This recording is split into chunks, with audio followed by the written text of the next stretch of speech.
সাবেক প্রধানমন্ত্রী ও BNP chairperson Begum Khaleda জিয়ার স্বাস্থ্যের খোঁজ খবর নিতে রাজধানীর এভারকেয়ার হাসপাতালে গেছেন প্রধান উপদেষ্টা প্রফেসর মোহাম্মদ ইউনূস। প্রধান উপদেষ্টা প্রায় আধা ঘন্টা হাসপাতালে অবস্থান করেন। এ সময় তিনি খালেদা জিয়ার পরিবার ও দলের নেতাকর্মীদের ধৈর্য ধারণের আহ্বান জানান।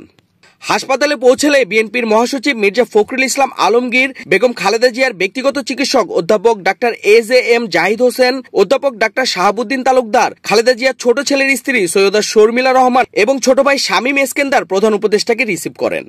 বেগম খালেদা জিয়ার শারীরিক অবস্থা সম্পর্কে তার চিকিৎসক দল প্রধান উপদেষ্টাকে ব্রিফ করেন। এ সময় সরকারের পক্ষ থেকে সব ধরনের সহযোগিতার আশ্বাস পুনর্ব্যক্ত করেন প্রধান উপদেষ্টা। একই সঙ্গে তিনি দেশবাসীর কাছে বেগম খালেদা জিয়ার আরোগ্য কামনার দোয়া ও প্রার্থনার আহ্বান জানান। হাসপাতাল পরিদর্শনকালে প্রধান উপদেষ্টার সঙ্গে জাতীয় নিরাপত্তা উপদেষ্টা খলিলুর রহমান উপস্থিত ছিলেন।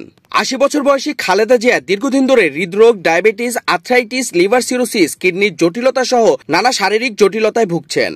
২৩ নভেম্বর সন্ধ্যায় খালেদা জিয়াকে এভারকেয়ার হাসপাতালে ভর্তি করা হয়। এরপর ১১ দিন ধরে এভারকেয়ার হাসপাতালে ভর্তি খালেদা জিয়ার শারীরিক অবস্থা এখনো উদ্বেগজনক। তাকে হাসপাতালের নিবিড় পরিচর্যা কেন্দ্রে আইসিইউতে চিকিৎসা দেওয়া হচ্ছে।